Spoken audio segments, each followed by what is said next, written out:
Have you ever wondered if you're living under a false identity? I heard this phrase a couple of days ago that says, discipline kills your false identity. And for some reason, it made so much sense.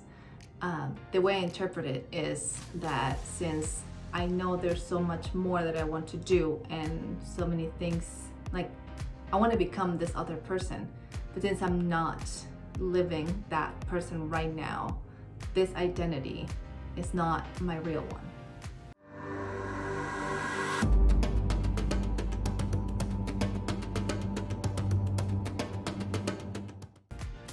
So then the question is, why am I not becoming that person that I want to become? And that's where fear comes in. Fear is what's stopping me, and it can be fear of thinking I'm not good enough, or fear that someone will make fun of me, or fear that I will fail, or fear that I will succeed. Whatever it is, that fear is trying to protect me, but it's also not letting me go after what I really want.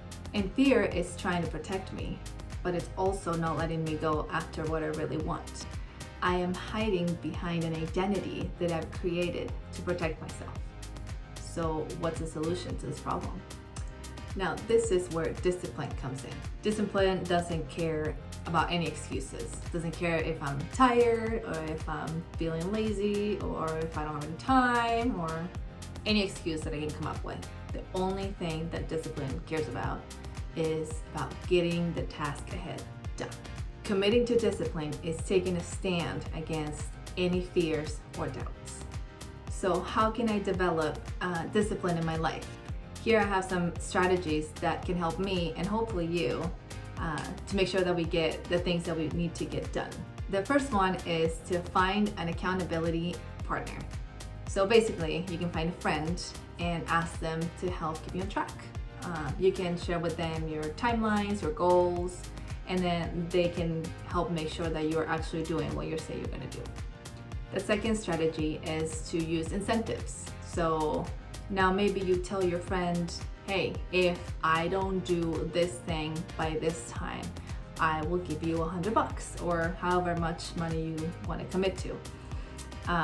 So if you don't follow through, now there's a financial reason to make sure you get things done. The third strategy is to set rewards for yourself for achieving your goals. So if you do what you say you're gonna do, then maybe you can treat yourself to something that you've been wanting. Like maybe you can go to a restaurant that you like, or you can get yourself a jacket, or whatever it is that you've been wanting to. So basically, you're buying a gift for yourself for doing what you say you're gonna do.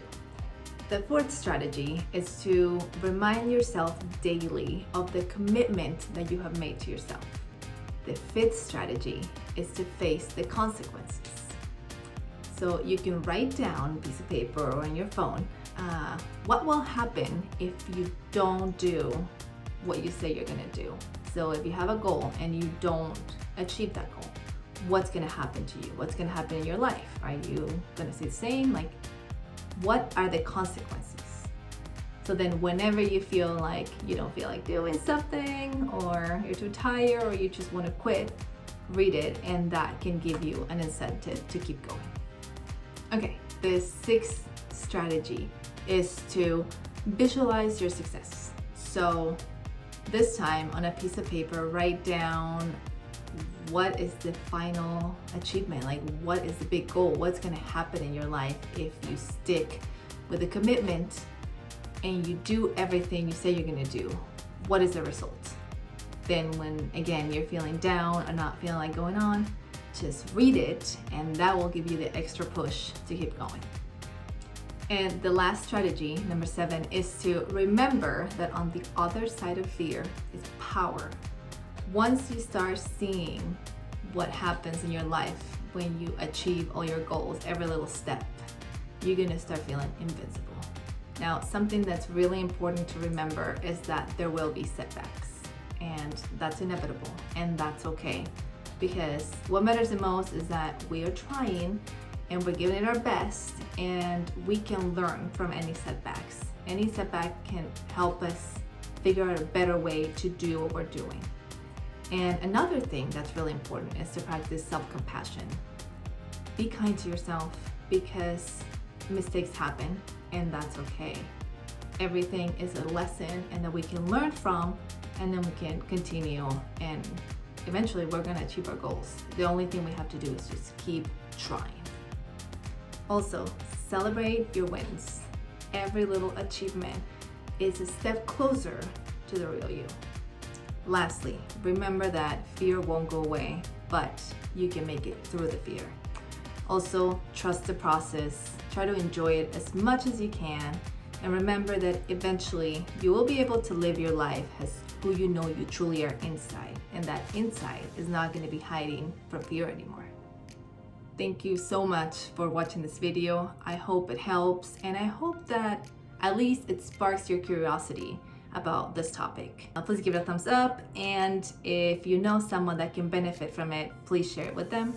I would love to hear from you in the comments. Thank you so much, and I will see you next time.